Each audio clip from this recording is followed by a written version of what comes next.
Hi friends, எல்லோருக்கும் வணக்கம். எல்லோரும் எப்படி இருக்கீங்கப்பா? நமது பிஜி யூடியூப் சேனலுக்கு உங்களை வரவேற்கிறேன். தமிழ் திரையுலகில் முன்னணி பாடகிகள் பல ஆண்டுகளாக இருந்து வந்தாலும் அவர்களுடைய ஒரு சிலர் பற்றிய அவங்க பாடிய முதல் பாடலையுமே குறித்து இந்த பதிவில் பார்க்கலாம். இந்த மாதிரி பல சுவாரஸ்யமான வீடியோவை பார்க்குறதுக்கு நம்ம சேனலை கொஞ்சம் சப்ஸ்கிரைப் பண்ணிக்கோங்கப்பா. முதல் பாடகி டி.கே. பட்டம்மாள். தமிழ் திரையுலகிலேயே ரசிகர்களுடைய விருப்பத்திற்கேற்ப பாடலை பாடி விருப்பமான பாடகி அப்படிங்கிற பட்டத்தை பல ஆண்டுகளாக பெற்றிருக்கிறாரு இந்த பட்டம்மாள். தியாக பூமி அப்படின்ற படத்தில் 1939 வெளியான இந்த படத்தில் தான் ஃபஸ்ட்டு இவங்க பாடியிருக்காங்க. சுதந்திர பாடலை பாடியிருக்காங்க. தேச சேவை செய்ய வாரீர் அப்படின்ற இந்த பாடலை பாடியிருக்காங்க. இவர் பாடின முதல் பாடல் இதுதான். இரண்டாவது பாடகி யார்னா பி. சுசீலா. தமிழ் திரையுலகிலேயே எவர்கிரீன் பாடகி அப்படின்னு பேர் பெற்றிருக்கிறாங்க நம்ம பி. சுசீலாம்மா. இவர் பாடின முதல் பாடல் பெற்ற தாய் அப்படின்ற திரைப்படத்தில் எதற்கு அழைத்தாய் அப்படின்ற பாடல் மூலியமாக தான் இவங்க திரைப்படத்திற்கு உள்ளே நுழைஞ்சிருக்காங்க பாடகியாக. இந்த பாடலை அவரோட சேர்ந்து பாடியது யார்னா ஏ.எம். ராஜா. அடுத்து வாணி ஜெயராம். தமிழ் திரையுலகிலேயே வெண்கல குரலுக்கு சொந்தக்காரர் வாணி ஜெயராம். இவர் பாடிய முதல் பாடல் தாயும் சேயும் அப்படின்ற படத்துக்காக பாடப்பட்டிருக்கு. ஆனால் இந்த படம் ரிலீஸ் ஆகலை. அதனால் வாணி ஜெயராம் பாடிய முதல் பாடல் வீட்டுக்கு வந்த மருமகள் அப்படின்ற படத்தில் ஓரிடம் உன்னிடம் அப்படின்ற பாடல் தான். இந்த பாடல் அவருடன் இணைந்து பாடியது யார் அப்படின்னா டி.எம். சௌந்தரராஜன். அடுத்த பாடகி நம்ம பார்க்க போகிறது எஸ். ஜானகி. தமிழ் திரையுலகிலேயே பல ஆண்டுகளாக தனது இனிமையான குரலால் ரசிகர்களை மகிழ்வித்து அவங்க கட்டுக்குள்ளே வச்சாங்கன்னு தான் சொல்லணும். அவ்வளவு அருமையான பாடகி நமது ஜானகி அம்மா. அவங்க குரலுக்கு மயங்காதவங்களே இருக்க முடியாது. கொஞ்சம் சலங்கை அப்படின்ற திரைப்படத்தில் தான் இவங்க முதல்ல பாட்டு பாடியிருக்காங்க. சிங்கார வேலனின் தேவா அப்படின்ற பாடல் தான் ஃபஸ்ட்டு பாடின பாட்டு. 1962 வெளியான இந்த படம் சாவித்திரியுடைய 100வது படம்.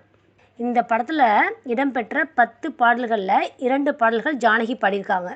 ஆனால் இந்த பாடலுக்கு முன்பே ஜானகி ஒரு பாடலை பாடியிருக்கிறதாகவும் ஆனால் இந்த பாடல்கள் தான் முதல்ல வெளியானது அப்படின்னு சொல்லப்படுது. அடுத்து பார்க்க போகிற பாடகி யார்னா சித்ராமா. சின்ன குயில் சித்ரா பாடிய முதல் பாடல் நீதானா அந்த குயில் அப்படின்ற திரைப்படத்தில் இடம்பெற்ற பூஜைக்கேத்த பூவிது அப்படின்ற பாடல். இளையராஜா தான் சித்ராவை அறிமுகம் செய்தார் அப்படின்றது குறிப்பிடத்தக்கது. அடுத்து ஸ்வர்ணலதா. தமிழ் திரையுலகிலேயே மிகச்சிறந்த பாடகிகளில் ஒருவரான ஸ்வர்ணலதா பாடிய முதல் படம் நீதிக்கு தண்டனை அப்படின்ற படத்தில் சின்னஞ்சிறு கிளியே கண்ணம்மா அப்படின்ற பாடல் தான் இவர் பாடிய முதல் பாடல்.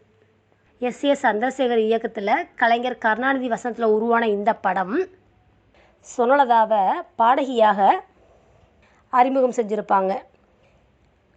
ஸ்வர்ணலதா பாடிய போது அவருக்கு அந்நியாரம் வயது 14 வயதானாம். அடுத்து சின்மகி. இசைப்புயல் ஏ.ஆர். ரகுமான் அறிமுகம் செய்த சின்மகி பாடிய முதல் பாடல் கன்னத்தில் முத்தமிட்டால் அப்படின்ற படத்தில் இடம்பெற்ற ஒரு தெய்வம் தந்த பூவே அப்படின்ற பாடல் தான் ஃபஸ்ட்டு இவங்க பாடின முதல் பாடல். அடுத்து உஷா உதுப். இவர் மேற்கத்திய இசையில் பாடுவதில் மிக வல்லவர் போல. இவர் பல ஹிந்தி படங்களையும் பல மொழி பாடல்களையும் பாடினாலுமே தமிழில் இவர் பாடிய முதல் பாடல் என்னென்னா மேல்நாட்டு மருமகள் அப்படின்ற திரைப்படத்தில் வர்ற லவ் இஸ் பியூட்டிஃபுல் அப்படின்ற பாடல் தான். இந்த பாடல் இசை குன்னக்குடி வைத்தியநாதனுடைய இசையமைப்பில் தான் இவங்க இந்த பாடலை பாடியிருக்காங்க. அடுத்து பார்க்க போகிற பாடகி யார்னா ஸ்ரேயா கோஷல். திறமையான பாடகிகளில் ஸ்ரேயா கோஷலும் ஒருவர். இவர் பாடின முதல் பாடல் சொல்ல மறந்த கதை அப்படின்ற படத்தில் செல்லமே செல்லமே அப்படிங்கிற பாடலை தான் இவர் முதல்ல பாடியிருக்காங்க. அடுத்து பார்க்க போகிற பாடகி யார்னா பாம்பே ஜெயஸ்ரீ. இந்த பாம்பே ஜெயஸ்ரீ தம்பதி அப்படிங்கிற படத்தில் இடம்பெற்ற வாடா கண்ணா அப்படிங்கிற பாடல் மூலியமாக இவர் ஃபஸ்ட்டு அறிமுகமாகறாங்க தமிழில் பாடகியாக. நிறைய பாடல்கள் கேட்டிருந்தாலுமே நமக்குன்னு சில ஃபேவரேட்ஸான சிங்கர்ஸ் இருப்பாங்க. அந்த குரலுக்கு நம்ம அடிமையாகவே போயிடுவோம். அப்படி உங்களுக்கு பிடிச்ச ஃபேவரட் சிங்கர் அவங்களுடைய குரலுக்கு நீங்கள் எந்த அளவுக்கு அடிமை அப்படிங்கிறத கமெண்ட்ஸில் சொல்லுங்கப்பா. மீண்டும் அடுத்த